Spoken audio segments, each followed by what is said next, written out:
Welcome back to Capital Review. We're here with FEMA Director Marcus Coleman, who's been helping the victims who have essentially lost everything in Mayfield, Kentucky after the devastating storm. So, Director Coleman, for families who have to rebuild their lives again and might be staying with their relatives here in the DMV, what should they do right now to get assistance from FEMA? So one of the first things that I'd recommend folks do, United Way has 211 available. That's a non-government organization that is curating resources to meet some of those immediate critical needs that folks may need. So dialing 211, seeing what resources are available based on what your needs are is going to be a critical step. As I mentioned, making sure that you have that conversation with your insurance agent if you are insured for homeowners and for renters. It's a critical step in kind of the first line of defense as it relates to starting the recovery process. As you do those steps, again, 1-800-621-3362 is the direct number to FEMA. And that's the process that's going to start making sure that all federal government resources that are available for survivors are provided. We know that that can be a long process, and what we recognize is that this particular recovery is not going to just take weeks and months. For some, it may take years. And the thing that we want to continue to reaffirm in support of our colleagues at the state of Kentucky and many of the faith-based and community-based groups on the ground, we're going to be here as long as it's required to make sure that we can continue to support the wonderful work that we see being led by the local community from the impacts of this particular disaster. And I want to bring up, you're actually the director for faith-based neighborhood partnerships. What are you and community leaders saying to guide families through this horrific tragedy?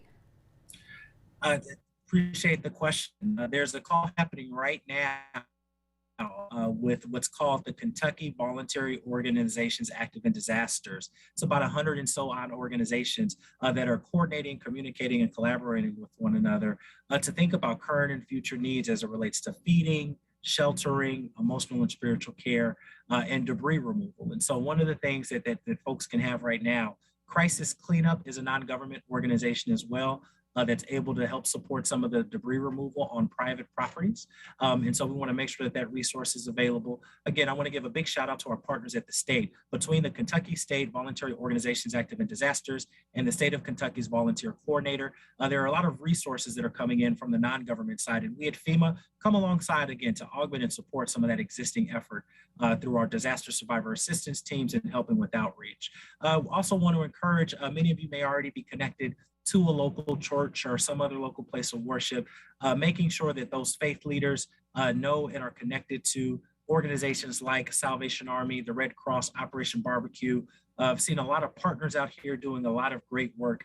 There is a coordinating body that's really making sure that we don't duplicate efforts and we try to build on what other organizations do best. And so if you're out there as a disaster volunteer and looking to help, or if you're a disaster survivor and you're looking for additional resources, as I mentioned, for critical needs, 211. And then after that, you can dial 1-800-621-3362 and then start the FEMA disaster recovery process. And Director, for those watching this conversation in D.C., how can we help? So if you're in Washington, D.C., or if you're in D.C., when we talk about how to help, cash is best in terms of generosity. There's a whole list of nonprofit organizations that are active in disasters at NVOAD. That's the National Voluntary Organizations Active in Disasters. That gives you a list of about 70 plus national organizations that coordinate to support states. I mentioned the Kentucky Voluntary Organizations Active in Disasters. That's the state equivalent. Those are the places and organizations that if you have a little bit of cash to give, or if you're looking to find out what needs may be needed at this time, that's a great place to start to find the organization of choice to provide support to for our disaster survivors. All right, FEMA Director Marcus Coleman, thank you so much for that. And thank you for the work that you're doing right now in Kentucky and for sharing that here with us here on Capital Review. Stay safe there. Absolutely. Thank you very much. Take care. And we'll have what's happening on Capitol Hill when we come back.